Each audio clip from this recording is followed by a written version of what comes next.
mga Muslim countries na sumusuporta sa bansang Israel.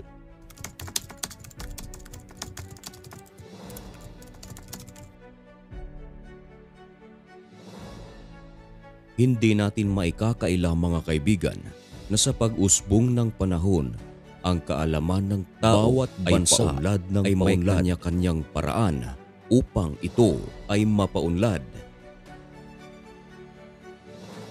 May mga bansa na nakikipagkasundo sa ibang mga bansa upang mas mapabilis ang kanilang pag-unlad. At dahil sa mga layuning ito, nakapagbuo ng organisasyon ng mga bansa na kung tawagin ay United Nations. Meron ding mga bansa na hindi kasapi sa United Nations, subalit meron silang peace agreement sa iba't ibang bansa. Ito ay tinatawag na Allied Nation. At maliban sa pagtutulungan sa economics, sa pagpapalakas ng sandata, ay kalakip din ang benefits na kung sakaling maagrabyado ang isang bansa, ay obligadong tumulong ang kanilang allied nations. Lalong-lalo na ang mga bansang magkapareha ang type of government. At higit sa lahat kapag magkapareha ang religion. Ngunit papano kung ang bansang kaparehang religion ay hindi sinusuportahan, sa halip sumusuporta ito sa ibang lahi o sa ibang bansa? Narito ang ilang mga Muslim countries na sumusuporta sa bansang Israel. Nangunguna sa ating listahan ay ang bansang Ehipto or Egypt. Ang Egypt ay pangalawang bansa na nagre-recognize sa Israel upang maging independent country noong 1979 at nag-establish ng diplomatic relationship at meron silang pinangangalagaang 40 taong treaty. Nang umatake ang Hamas sa Israel noong October 7, hindi nangingialam rito ang bansang Ehipto, bagkus nais nitong magkaroon ng peace agreement at isinarado rin ng Egypt ang kanilang border para sa mga Gazans. Bagamat may panawagang ceasefire, hindi pa rin ito nakikialam maliban na lang sa kanilang ginagawang humanitarian aid para sa mga Gazans. Subalit in terms of military forces, hindi ito nagpapadala ng mga sundalo para sa mga Gazans upang tulungan ito. Bagamat may ginagawang pagkundina sa ginawang pag-atake ng Israel sa Gaza, ay nag-anunsyo ito na hindi sila tatanggap ng refugees mula sa Gaza dahil ang kanilang rason, ayaw nilang masira ang kanilang matagal ng pinangangalaga ang peace treaty sa Israel. Pangalawang rason mga kaibigan kung bakit ayaw nilang tumanggap ng refugees sa Gaza, baka sakaling may mga Hamas na makapasok sa kanilang lugar at maging target pa ng Israel ang kanilang lugar. Ayon kay LCC, pinapangalagaan rin nila ang 40 magandang relasyon sa Israel. Pangalawa sa ating listahan mga kaibigan, ang bansang Jordan. Ang Jordan is a Muslim country. Matatagpuan sa border ng southern part of Israel. Maganda ang ugnayan ng Jordan at Israel. Kinundina rin nito ang ginawang pag-atake ng Hamas sa Israel. At nitong nagdaang araw lang mga kaibigan, noong may ginawang airstrike ang Houthi sa Yemen sa Israel, ay nag-warning ang Jordan sa Houthi. May rason ang Jordan mga kaibigan na warningan ang Houthi sapagkat ang pag-atake ng Houthi ay ginawa sa southern part of Israel na kung saan malapit dito ang lupain ng Jordan. Kaya naman, nagbanta rito ang Jordan laban sa Houthi na meron silang karapatan na protektahan ang kanilang lupa. Ang ibig sabihin nito mga kaibigan ay kanilang pipigilan ang Houthi. Sino nga ba ang Houthi? May mga fake news kasi na naglalabasan mga kaibigan na di umano aatake raw ang Yemen sa Israel.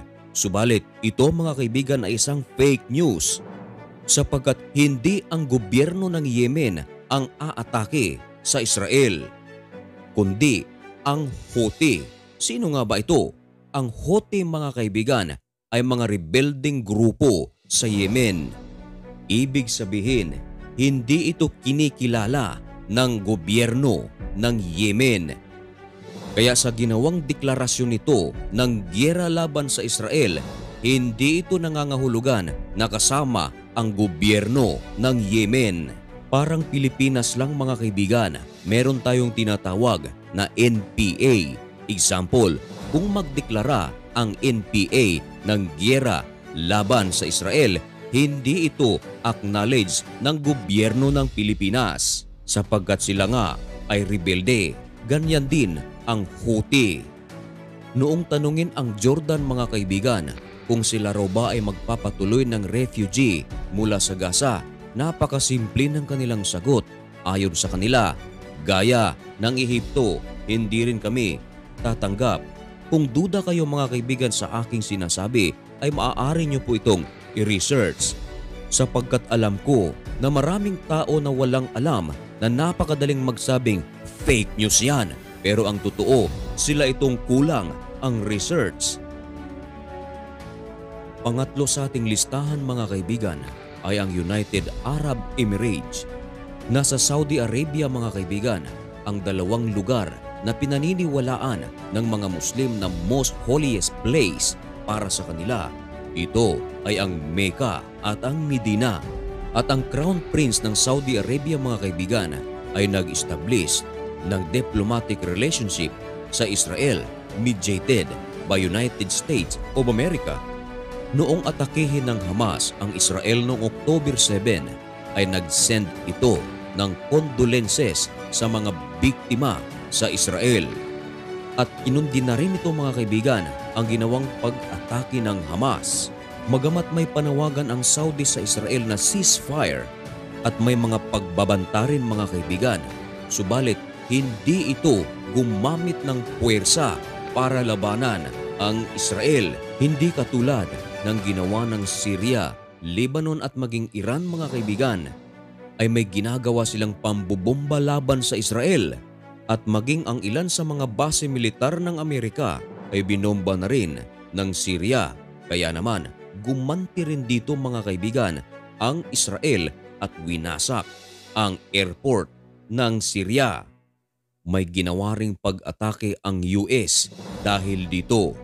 Hindi nagpakita ng sandatahang lakas ang Saudi laban sa Israel maliban sa mga humanitarian aid na kanilang ipapadala sa Gaza. Kaya nakikipag-negotiate rin ang Saudi sa Israel na sana magkaroon ng ceasefire para sa mga citizen ng Gaza. Siguro mga kaibigan ay hindi lingid sa iyong kaalaman na bago pa man ang nagawang pag-atake ng Hamas sa Israel ay may pinag-uusapang peace treaty ang Israel at Saudi. Kaya ang Foreign Ministry ng United Arab Emirates ay mariing kinundi na ang ginawang pagsalakay ng Hamas sa Israel and call on Netanyahu to take an initiative lalong-lalo na sa mga sibilyan ng Gaza. Sunod sa ating listahan mga kaibigan ay ang Morocco. Ang Morocco nag-establish ng diplomatic relationship sa Israel noong 2020. Katulad ng ibang bansa mga kaibigan, kinundi na rin nito ang ginawang pag-atake ng Hamas sa Israel noong October 7. Ang Morocco mga kaibigan is also a Muslim country at ang foreign ministry ng naturang lugar na ito ay nanawagan kay Netanyahu na i-maintain ang peace sa Middle East.